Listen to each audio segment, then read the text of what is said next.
You're listening to a fight against free kill laws from AMP Media Production Studio. Welcome to the Fight Against Free Kill Laws with Ed Salazar, where we give a voice to those who have suffered firsthand from medical malpractice. In Florida, families devastated by medical negligence are left without justice because of a law many don't even know exists. Florida's free kill law prevents families from holding doctors accountable. These are real stories with real loss and no justice. Contact Ed at 561-239-2417 or visit afreekill.com. Today we uncover the truth, share real stories, and demand change. Good evening, friends, and thank you for joining us. I tried to put a message out that we were going to do something a little bit different today. As most of you know, I'm sure, the Florida Senate, let the bill die. Senate Bill 1700 is dead. It's not going to move forward. It never even got to a vote. It was never heard in a single committee. And again, as we said last week, the reason given to us was that the senators, I believe it was Yarborough, said that there was not enough reason to believe that the outcome would be any different than last year. And that tells us that even though you had overwhelming support as far as the vote went in the Senate and the legislation, or the House of Representatives, that there was not an appetite to go forward with an override of the governor's veto, that it would be the same situation this year. You know, we were all very disappointed, but we are not going to give up. We are going to, at least from my point of view, I think what we have to do is we have to concentrate on a different tactic. Now, we have plenty of stories to tell. I've been in touch with at least 6 individuals in the state of Florida who have a story of a family member that was a free kill victim, and they want to share their stories. And we are going to continue to do that. But tonight, what we wanted to do is kind of brainstorm ideas on what we can do to have our numbers become more effective. And I'm delighted to have a co-host tonight. Dawn is part of the dynamic duo that runs AMP2 Media Productions. Her and Freddie they've got an incredible studio here. They have an incredible media operation, outstanding technicians. These kids speak a language that I don't even understand. It's been a real privilege to work with them. And Dawn is as competent a journalist as she is a media professional. And she has agreed to help me with some computer stuff while we have this talk. Can we bring up the first screenshot, the one labeled legislators? Do we have that? There we go. Now, you all can probably read this faster than I can, but basically I asked AI, does Florida have a representative form of government? And it said, yes, we do. And it gave all the reasons that you can read there, why the system is set up and designed for the citizens of the state of Florida to have a voice in how they are governed. Now, my position is, and I remember Daryl saying that, our slogan should be, do not put profits over people, and this kind of rolls into, lobbyists. Who is the reason? What is the reason that our legislators will not listen to their constituents? That they will not take heed to the voice of the constituents.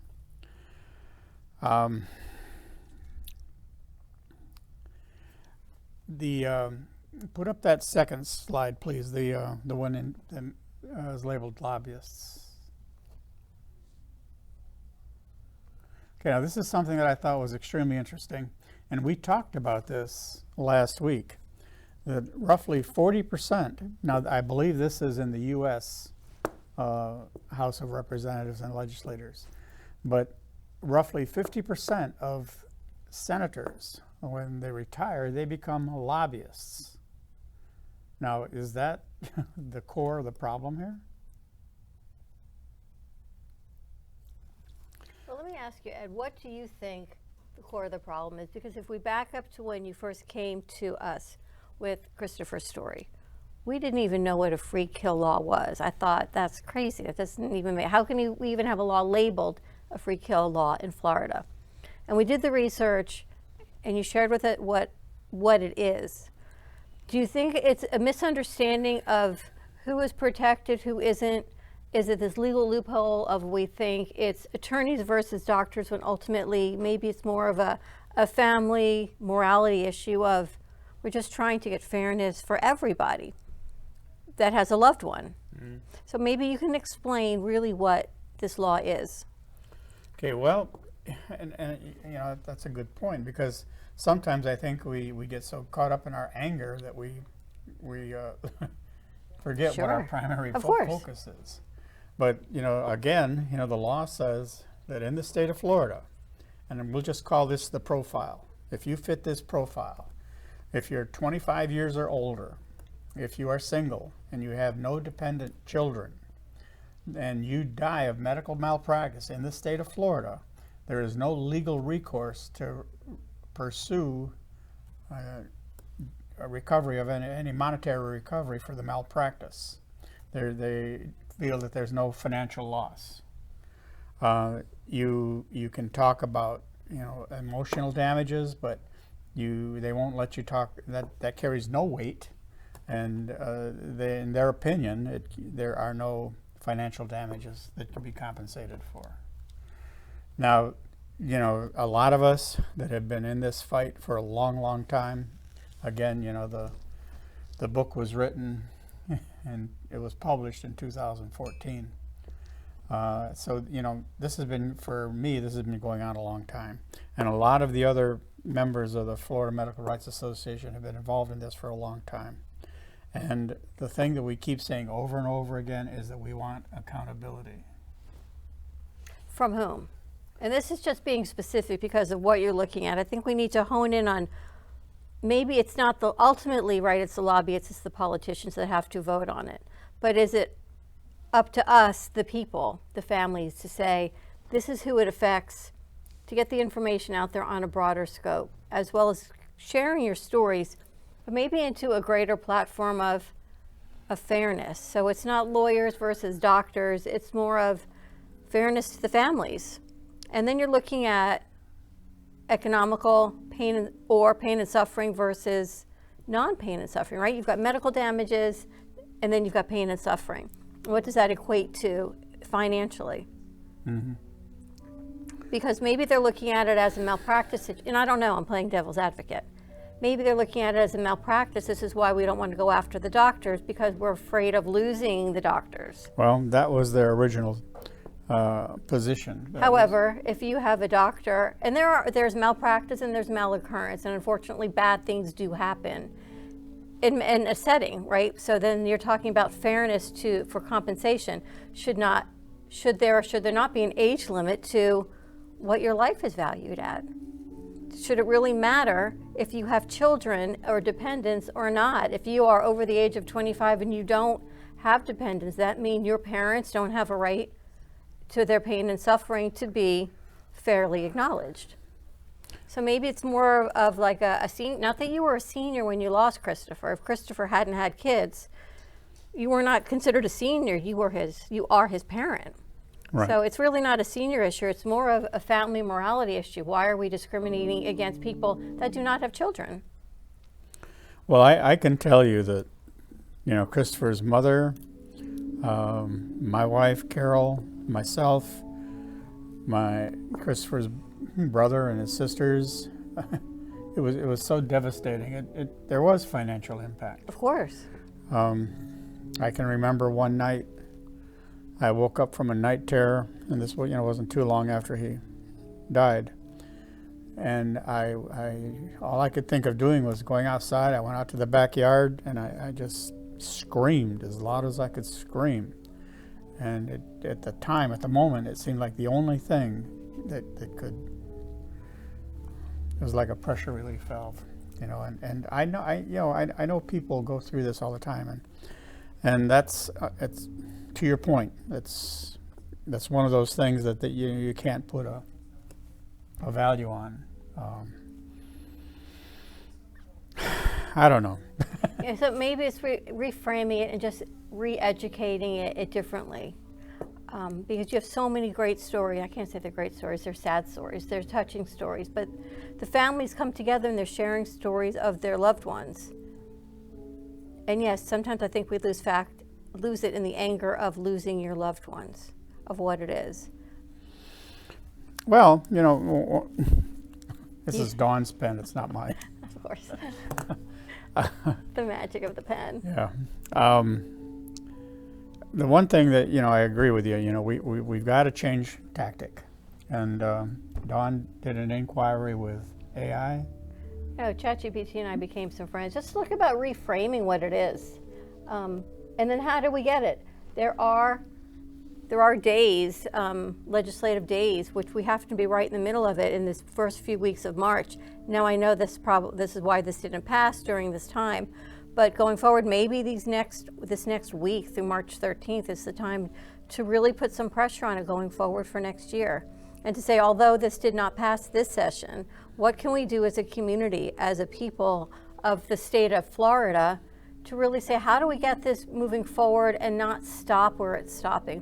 What's missing? Is it a disconnect? You don't have enough stories, or is it fearful of losing doctors, the fear of malpractice carriers dropping their physicians? Like, what is it that we're not reaching? And maybe it just takes more reaching out to the representatives to say, what's our disconnect? This is what we're trying to do. We're not trying to say we want money. We're looking for fairness for all people. Mm-hmm. Well, you know, I believe that, you know, we just have to identify an increasing number of people who are like-minded in how this should be pursued. If we, you know, my feeling is that if we could do a poll, if there was some way we could do some polling, and just simply ask the question, how do you feel about Florida's free kill law? And, you know, give an explanation of what the law is, and just do a poll. Do you think it's fair or unfair? Should it be abolished? Should it not be abolished? Would you support a candidate who would move to abolish this? Do you think it should be left the way it is?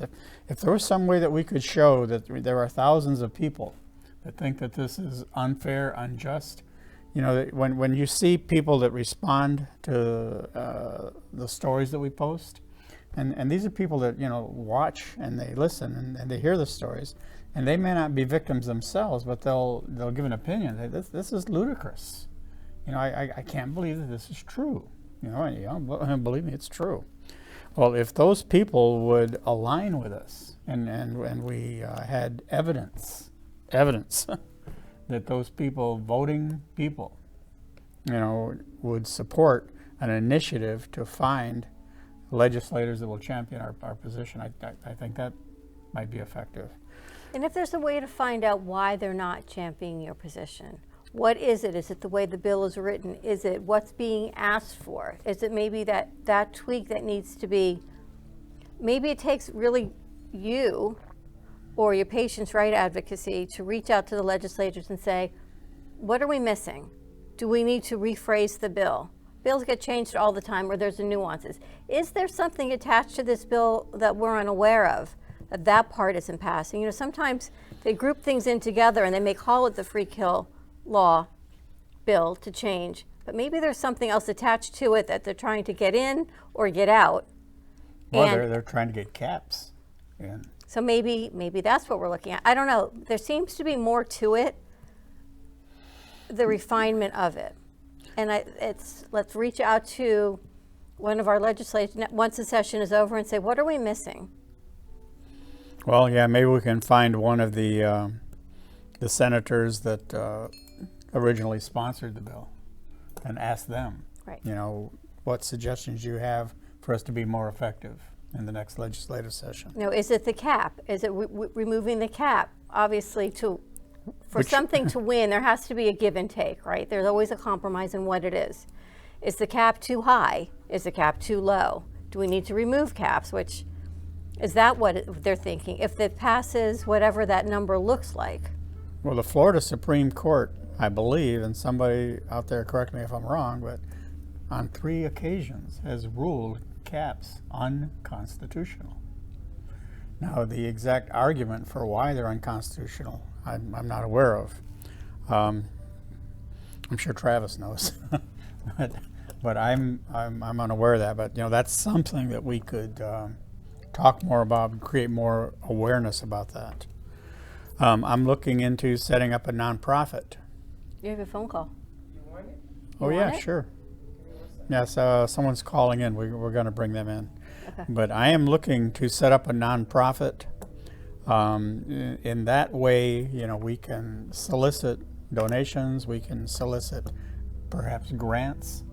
And you know, we state exactly what the foundation of our nonprofit is, and you know, that way we can become active lobbyists. Is this the statute is 768.21? This is on damages?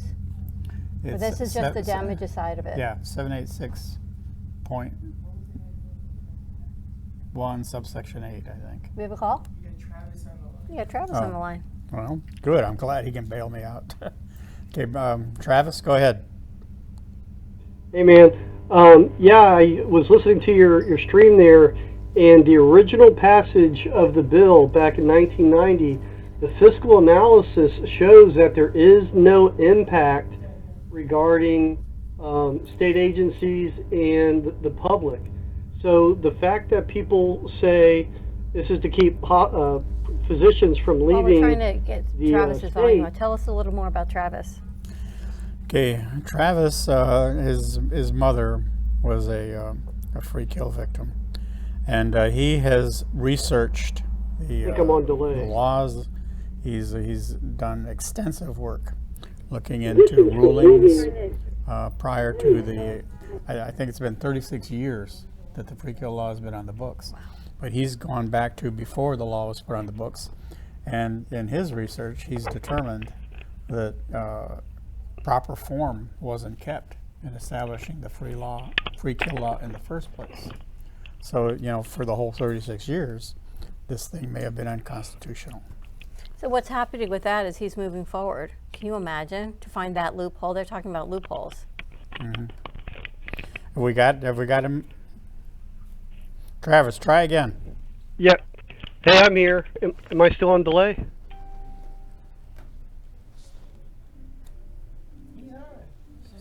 I can hear Ed. him talking, but I mean, but we can't make out what he's saying. Tell the call back. Ask him to call back. Travis, I'm sorry. Go ahead and call back in, please. We're having a problem with the reception. So he's thinking that the whole law itself is unconstitutional. Right, right. Okay, but you know, let's get back to this idea of the nonprofit. You know, if we also talked about putting out a petition to see if we couldn't get a general, you know, just put it on the ballot, you know, and get, you know, bypass legislation. But my understanding is that having a filing for a petition in Florida is an expensive proposition. Everything's an expensive proposition. Yeah, which is another reason to, you know, possibly pursue the nonprofit to see if we can get over that. And Florida is the only state that has it in this capacity, To this correct? degree, yes. There's some form of sovereign immunity. Okay. You know, all states have it to some degree, and the statutory limits on judgments varies from state to state. But this thing about absolutely no recourse if you fit the profile, Florida is the only state that has that. So you know, just in looking some things up, why in 2025 didn't it pass? They're saying increase the fear of, concerned with, medical malpractice insurance premiums going up, increase healthcare costs, and make it harder to get doctors to Florida. However, if Florida is the only state that has it within these parameters, how are the other states doing it effectively? Is why don't we look at some key states that actually don't have this, and how are they keeping the med-mal rates down? How are they not increase health care costs? Healthcare costs countrywide, nationally, are having enough issues. So why are we honing in on that when we've got a lot of other states that aren't having this issue? All right, we're going to try it again, Travis. All right, sorry about that. So what I was getting at is when they passed the law back in 1990, the analysis performed. Okay, we're having had technical difficulties. We can have Travis call you on your phone if he has your number, Still can't hear and me? then we'll see. So that's it. Those are the other, and then they're talking about political trade-offs in tort reform. Is the law part of a broader debate about tort reform, which is what I'm thinking. This law has to be a part of something that's bigger than this law, that it's getting lumped into this situation. Is it overall insurance? Is it litigation that harms healthcare access? There's something in this tort reform, perhaps in this bill, if we can have someone take a look at it and say what needs, can we take it out? Can we pull it out and isolate it as it is? But I think what happens, and I am not an attorney, so do not quote me, is sometimes there's so many things that people want to put on the books. Sometimes they put things together that are similar, but yet dissimilar. And perhaps that's the reason. I don't know until somebody takes it apart, but for some reason they're not taking it apart to look at this. And I guess why? Well, I don't know. You know, I solicited some ideas from some of our members. Melody had a suggestion. How about a session where we connect the dots on the lobbyists, their public pay, and who their clients are? You know, are lobbyists required to disclose their activity?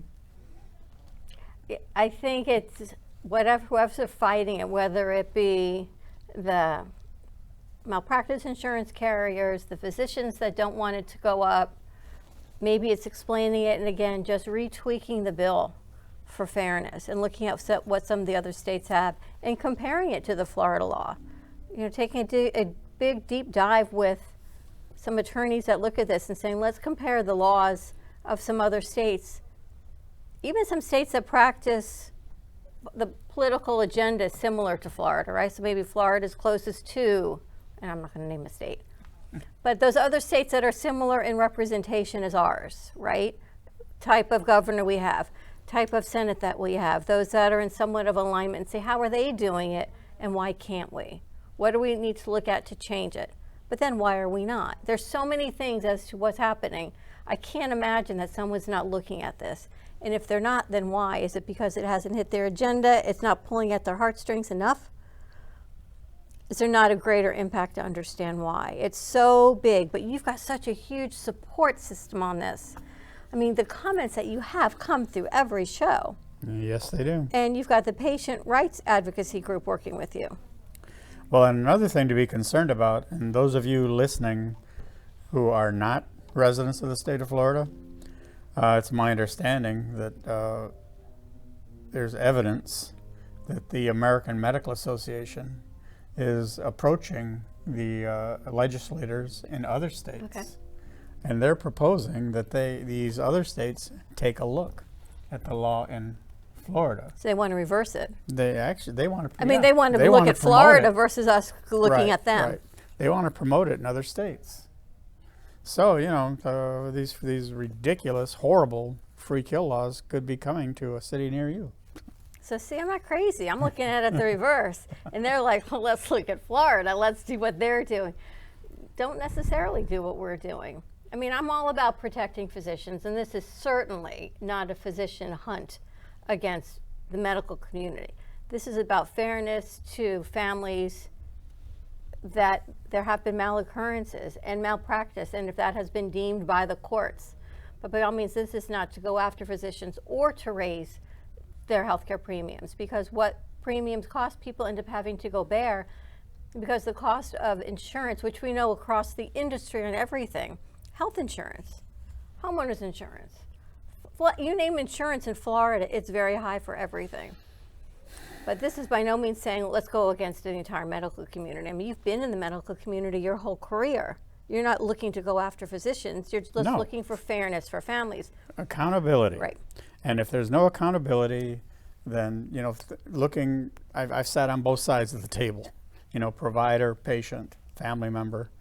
I think that every citizen deserves to know when they go to a hospital what that hospital's record is. What And its that's the other performance side of record it. is. It's the hospital, the facility, not necessarily a physician. In Christopher's case alone, a physician did not act on this. Christopher's case was It was a through a- procedural. through a cascade of things. Yeah, But it wasn't this physician caused harm to your son. no. So it's even bigger than the physicians. It goes to, and maybe that's the what's entire blocking healthcare this. delivery system. If you think about Accountability through the entire how many system. hospitals are owned by the conglomerates. I know you're laughing, but maybe that is part of what is blocking this, is the conglomerates of who owns these hospitals. None of them are privately owned anymore. Very few. Right. You know, not the masses, and then you deal with sovereign immunity, and it just gets bigger and bigger. But the fact that there's an age cap on it is interesting. I'd love to know why they chose that age over another age. Arbitrary, I don't know. You know, and that's what I think. At that age of 25, you said this has been in effect for many, many 36 years, years. 36 years. We're going on the 25, you 37th think year about now. our kids. Some of our kids, now I'm a grandparent, our kids are still in college. Your kids are still at this age of learning, but yet once they hit the age of 18, you're not even able to get their medical records unless you're a legal guardian and there's documents. So I think the whole system as a whole we need to look at. Because at the age of 25, some people are newly driving, and now as things change, kids don't even learn to drive sometimes until that, because there's so many restrictions. Back in the day when I learned to drive, it was like, how fast could you get our license and go? Yeah. Now I've got exactly. crew working in here, and they're 25, 26. They don't drive. They never got their license. They're afraid to get in a car. Things are different. I just think ages of everything need to be relooked at, although there shouldn't even be an age, because that means one age versus a life is more important than another. What value do we put on life at age 26? I never thought about that. It might be interesting to find out. But, you know, we definitely have to change our tact. Yes. We have to identify like-minded individuals who would stand with us. We have to, I believe, and I welcome any comments that the viewers have, that the membership has, on ideas on how we can move to get this on a ballot for a popular vote, you know, what's required of that. And then, you know, once we do that, find a way to bring expanded awareness of the situation, you know, speaking, churches, civic centers, you know, whatever it takes. Yeah, will the pressure help? And do we just need to look at the bill itself and really take a deep dive? And maybe there's an attorney out there or a firm that says, you know what, I'm really supporting this fairness, the equality, that all rights matter, all ages matter, all people matter, whether you have children that are young or not. Your life is just as valuable to your parents as they are to your children. I don't know, maybe we're going to approach the Florida Bar Association. Good idea. I don't know. Yeah, I know. We got 49 seconds. Goes like in the blink of an eye. Well, what I really wanted to do, I guess, is just vent. Cause Welcome to my table anytime. But in talking to you know, some of the other people in the organization, you know, we're all terribly frustrated. We're hurt, angry. But I haven't spoken to anybody that wants to give up. You're just seeking justice and fairness, as you should, because that's what we do. That's what humanity does, and families do, is we look for fairness and justice and compassion and to make a difference. We can't bring people back who we've lost, but we can only hope to fight to make a difference in those going forward. And in our opinion, in our collective opinion, accomplishing that would honor True. the people that we've lost. Amen. And that's our objective. All right, folks, thank you very much. Please, any comments you have, send them our way. I'll start cataloging any ideas you have on things we can do to be more effective during the next legislative session. You know, everything's on the table. Okay? Thank you very much for joining us. Good night. Imagine this. A loved one, a son or a daughter, has just suffered from a life-threatening accident. They're transported to a state trauma hospital, and despite being in the care of professional physicians, they tragically pass away due to preventable medical errors. As if this was not tragic enough, then finding out that legal statutes in the state of Florida devalue your loved one's life to zero. This is what we are fighting against. Come join Edward Salazar as he discusses the issues surrounding free kill laws and how to resolve them. Catch The Fight Against Free Kill Laws with Ed Salazar on Monday, 5 p.m. on all social media. Learn who we are and join our cause today. Thank you for watching The Fight Against Free Kill Laws with Ed Salazar, where we interview those who have dealt firsthand with medical malpractice. Families are devastated by medical malpractice and left with no justice. This isn't just a loophole. It's a failure to protect the ones we love. It's time to change the law. It's time for accountability. Contact your state legislatures, visit afreekill.com for more information on how to help, or contact Ed at 561-239-2417. Because every life should matter.